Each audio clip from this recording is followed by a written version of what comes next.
महाराष्ट्र के वर्धा हिंगणघाट तालुका में रेती माफियाओं के खिलाफ राष्ट्रवादी कांग्रेस पार्टी के पदाधिकारी कार्यकर्ता रास्ते पर उतरे।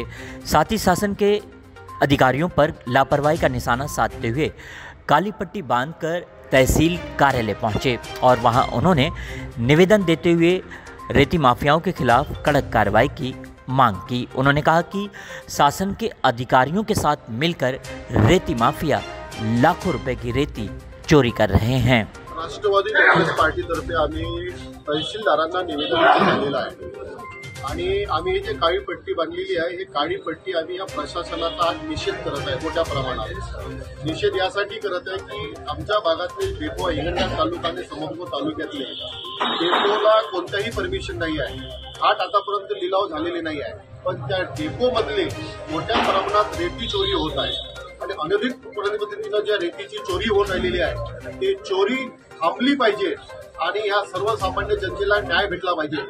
घरकुलवाल्यांना रेती 5 ब्रास मोफत द्यायची आहे, म्हणजे 5 ट्रॅक्टर त्यांना मोफत द्यायचे, पण घरकुलवाल्यांना मोफत रेती मिळत नाही आहे। आणि हे प्रशासन आणि तहसीलदार फक्त कारवाई कोणावर करत आहे? जो सामान्य कुटुंबातला माणूस आहे, हात मजुरी करणारा माणूस आहे, ज्याच्यापाशी एक ट्रॅक्टर राहते, त्या ट्रॅक्टरवाल्यावर कारवाई करतात सिंगल आणि वर्धा जिल्हाधिकारी आणि एसपीला फक्त ते कारवाई दाखवत आहे, पण माफिया लोकांवर कारवाई होत नाही आहे। आणि माफिया 300 ते 400 टिप्पर रोज रेती काढून रेती चोरी करून इतर जिल्ह्यामध्ये इतर राज्यामध्ये रेती मोठ्या प्रमाणात देत आहे आणि विकत आहे आणि कोटी रुपया मोठ्या प्रमाणात माफिया कमवत आहे। याच्याकडे प्रशासन दुर्लक्ष करत आहे। प्रशासन दुर्लक्ष का करत आहे हा आमचा राष्ट्रवादी काँग्रेस पार्टीतर्फे प्रश्न आहे आणि जनतेमध्ये अशी चर्चा आहे का प्रशासनाचेच अधिकारी लोक त्याच्यात काहीतरी वाटेकरी आहे म्हणून हे लोक कारवाई करत नाही आहे। म्हणून प्रशासनाचा आज निषेध म्हणून आज आम्ही काळी पट्टी बांधलेली आहे। आज प्रशासनाचा सुद्धा आम्ही निषेध करतो आणि सामान्य जनतेला आणि आमच्या शेतकऱ्याला न्याय मिळाला पाहिजे